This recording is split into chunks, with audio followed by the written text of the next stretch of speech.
Mkurugenzi, in 2016 pale Kansas kuna jamaa by the name Lawrence Ripple. Lawrence Ripple walked into a bank in Kansas armed with a note, and he walked straight to the teller na akaenda akaslide hiyo note pale chini kwa the kadirisha pale, and the teller read the note and it said, "Hey, I have a gun, please give me all your money or I'll shoot."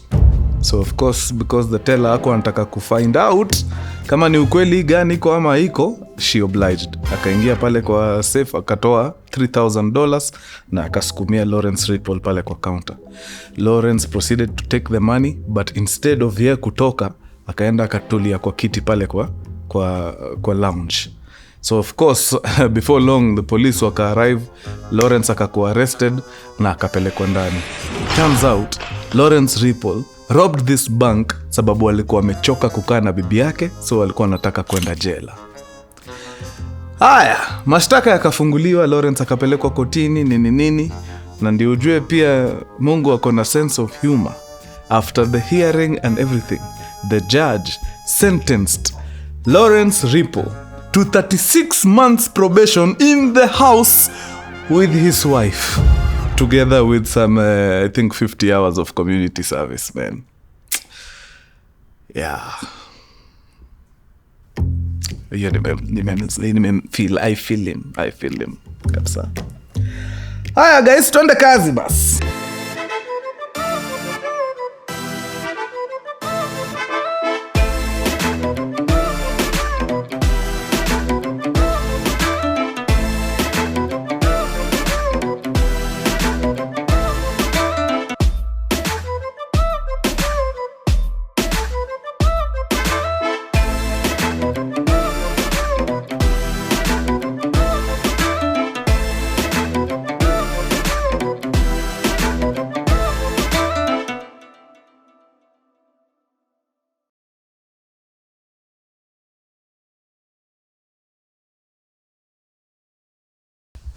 Mkurugenzi!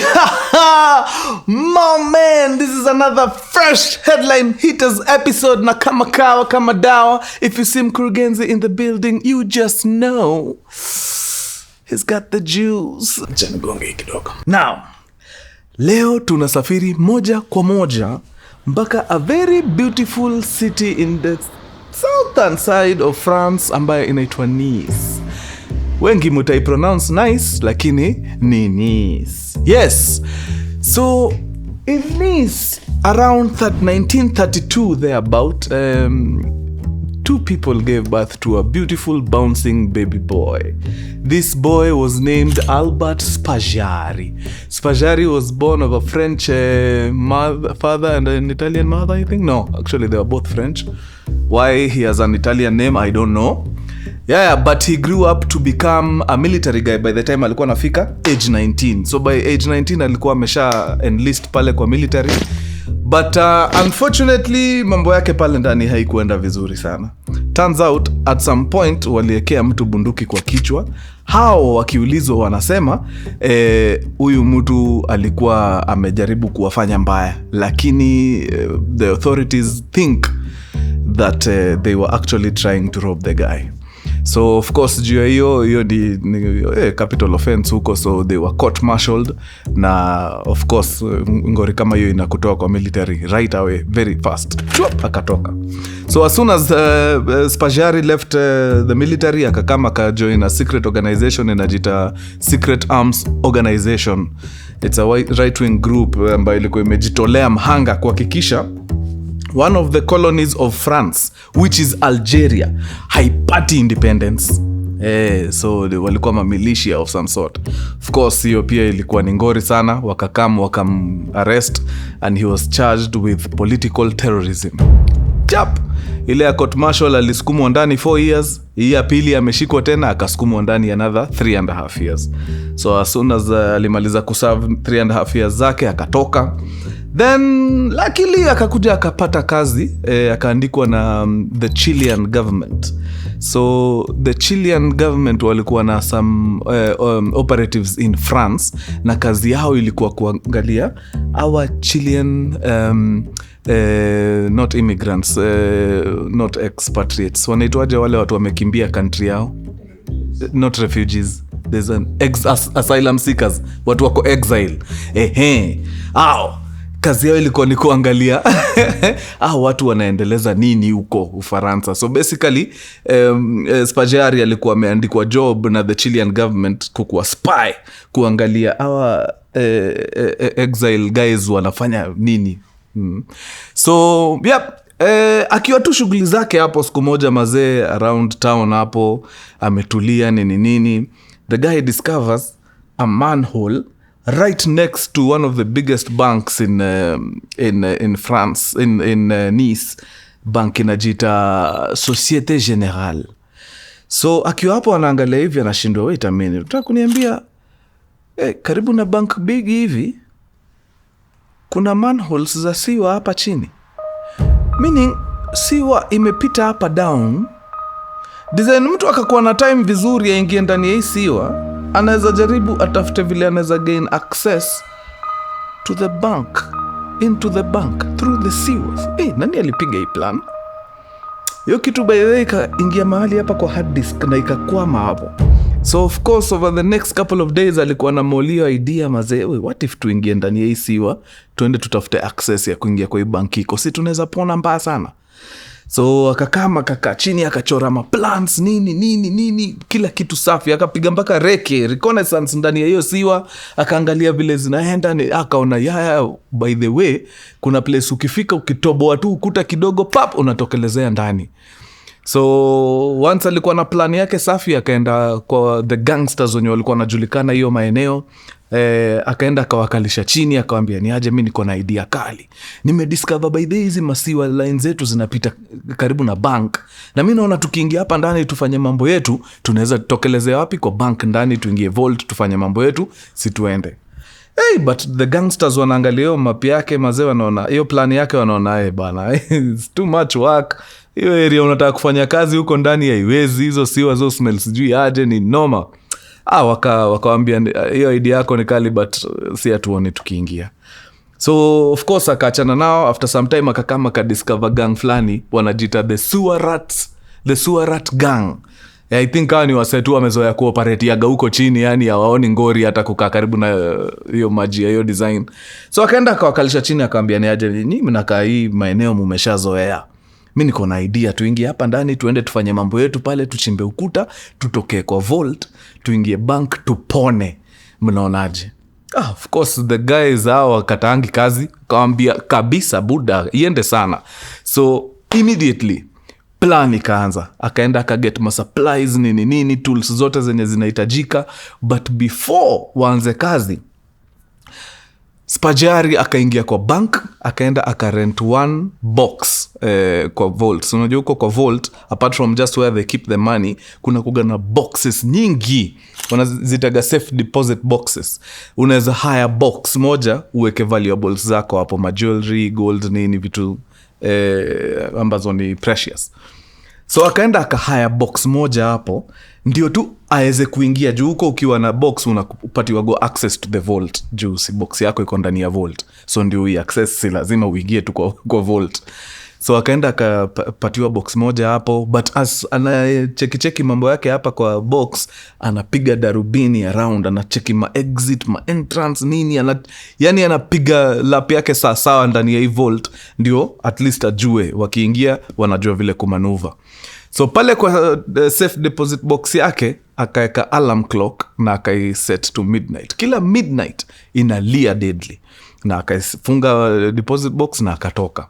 So usiku midnight alikuwa na kama hapo na kikosi yake saidi ya nje ya bank, wanakaa wanasikiza, ndio ile alarm ikigo off huko ndani wa test kama hii facility, hii vault iko equipped na vitu za kupima seismic changes, vibrations ndani ya vault, ama kupima any acoustic changes. Unajua kuna vitu alarms zo kuwa triggered na sauti.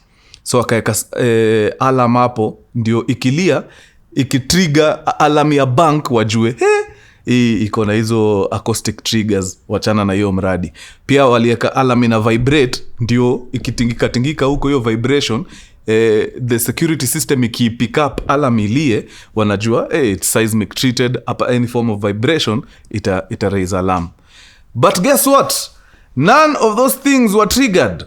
Hiyo alarm ilikuwa inalia daily, midnight, daily. Hakuna siku alarm ya bank iliwahi go off, nothing.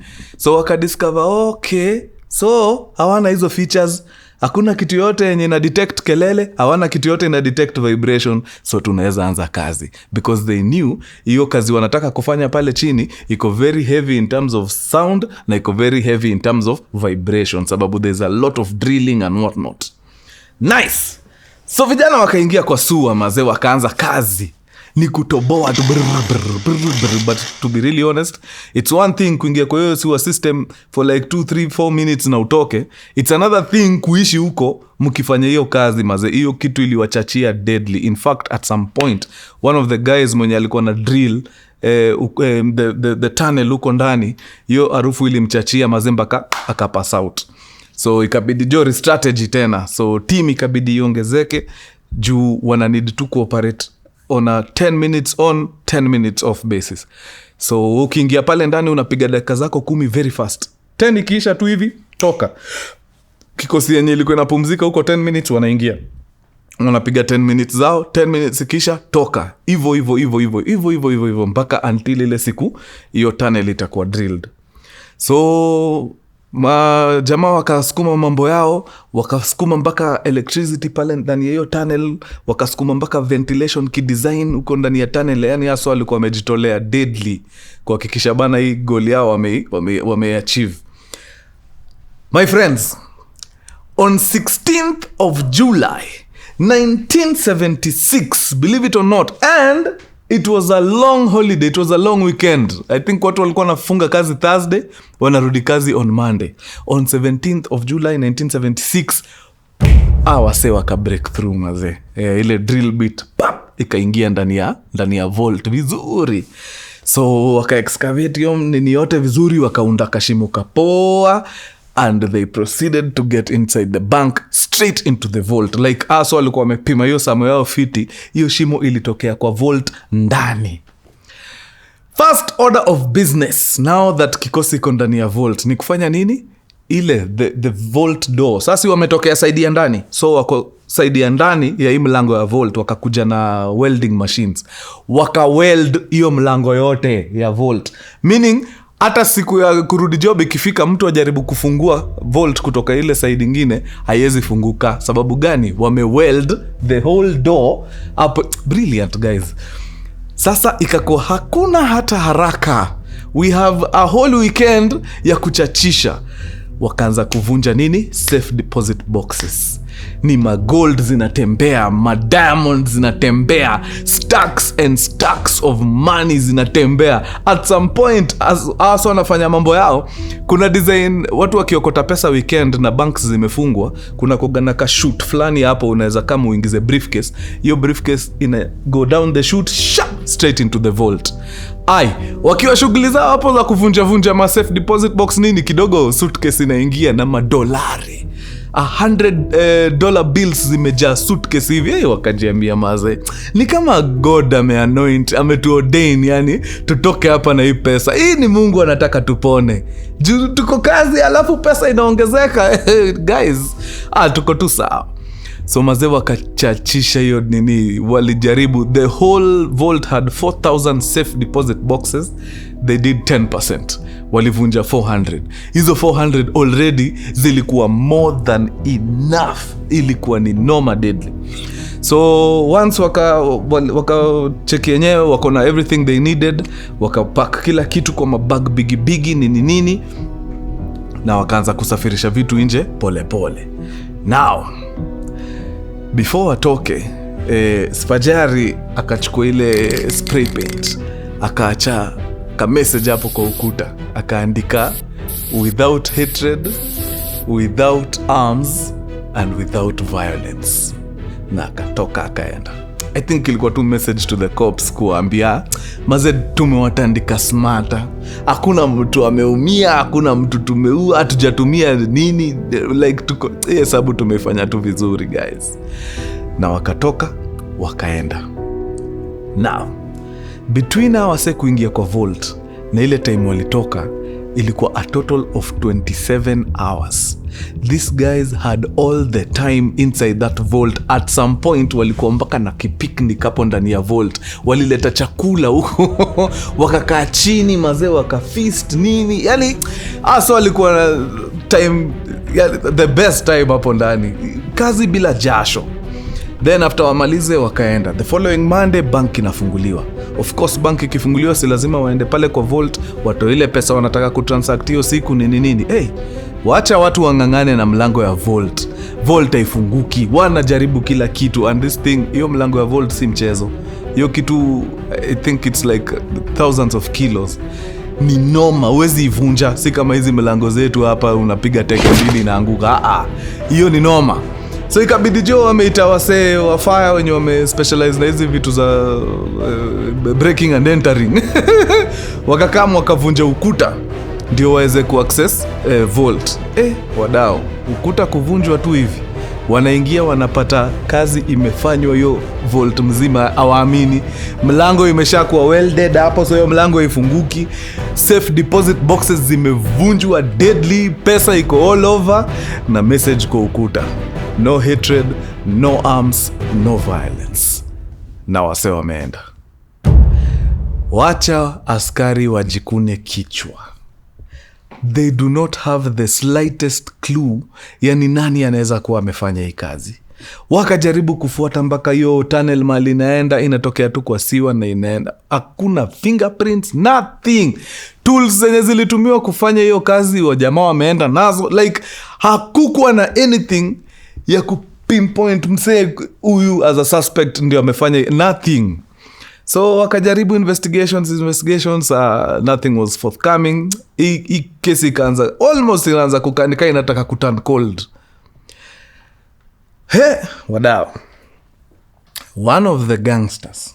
Ndio ujue pia shetani anaingiaga tu pia time zingine unashangaa. Hii pesa imemchanganya deadly. Akaona haki ya Mungu siwezi kuwa na hii pesa yote na nikuwe na dem moja. Aje? No. Such kind of money requires me to have a battalion of chiquitas. I need a platoon of chiquitas. So akaanza kuwaresha pana pale mabebe, mahanes, nini. Nani anakuja anagundua? You guessed right, girlfriend wake. Anakama discover, wa. Yani wewe unanicheza na unajua ile kazi umefanya wewe. Utafurahia. Girlfriend anachukua, anaweka kibeti hapa kwa makwapa, teke, anatoka nje ya nyumba straight mpaka kwa police department ya Nisuko. Anaenda anaingia ndani, anaambia wajamaa vuteni stool. Niko na story deadly. In fact kutoka leo msiniite Albertina, niiteni Bare Albertina because I have a story for days. Now hiyo banki yenyu yenye ilichapo hapo Nice, najua wenye walichapa. In fact, one of them ni my stupid boyfriend. Ameamua sasa anataka kutetemesha wasichana wote town. Yeye alikuwa mmoja wao. Ndio hii jina yake, age, height, kila kitu, color of the eyes, mama yake, baba, jina ya chief, ndio anaishi hapa. Hawa ndio bosses wake, ma-ex wake, current wake, like kila kitu walikuwa na need kugetu mjamaa udem aliwekelea kwa meza. So of course it did not take long for the police to catch up with the fella. Wakaenda wakamtia mbaroni, wakamleta stage, wakamkalisha chini, wakamwambia sasa mtu yangu, msichana wako ameshatuambia kila kitu. Wewe ukitaka tu ingori ikuondokee, sababu as at now ingori wewe ndio umeibeba, sababu you are the only one tumeshika. So tutakuhesabia tu hizi makosa zote hawa sio wamefanya, wewe uzibebe peke yako. Lakini it does not have to be like that. Wewe fanyaje? Tuambie tu mastermind wa hii kitu ni nani na tutakutolea sentence. Yani tutakumekia sentence light deadly hata wewe utapenda. Tuambie tu ni nani. Kwani mjamaa atachelewa? Alberto Spaggiari akawekelea jina yake kwa meza yote, mama yake, baba yake, anafanya kazi wapi, anaishi wapi, kila kitu.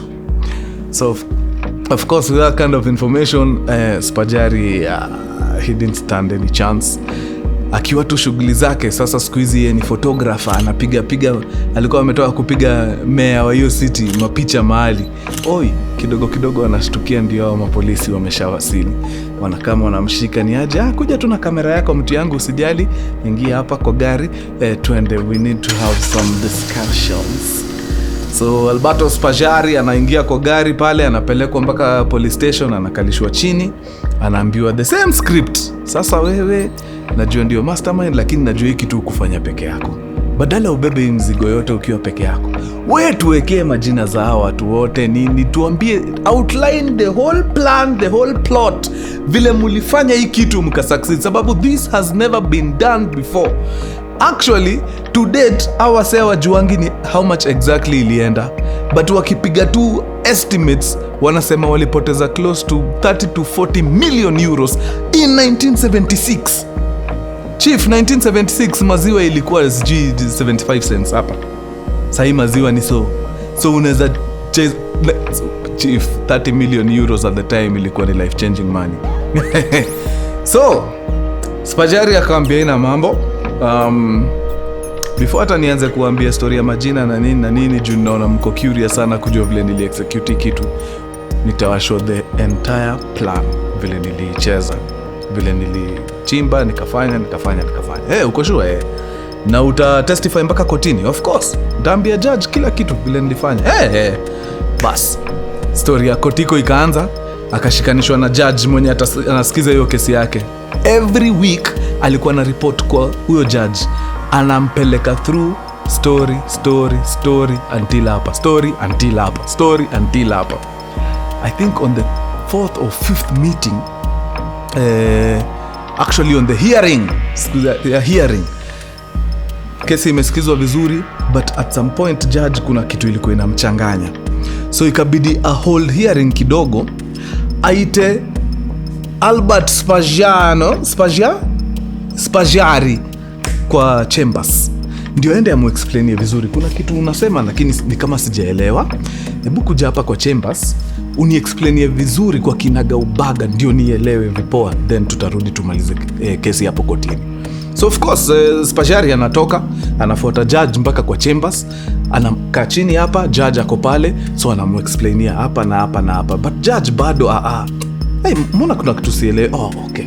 Spaggiari anasimama, anazunguka meza, anaenda hiyo side ya judge mali ameketi, anafungua map vizuri, hiyo plan yake alikuwa amechora vizuri kwa nini, anapeleka judge na mutaratara, step A, step B, step C, akimpointia na kidole ndio judge aone vizuri.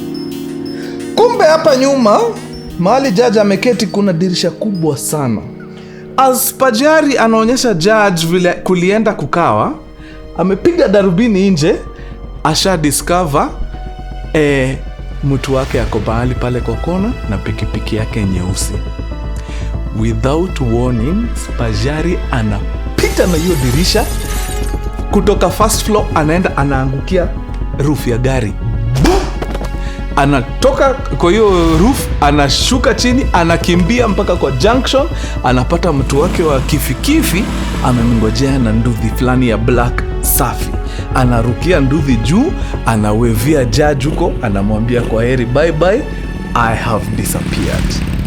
Spaggiari na accomplice wake wanatoka teke na hiyo pikipiki and they ride into the sunset. Guys, this is 1976. They would hear nothing about Spaggiari for the next 13 years.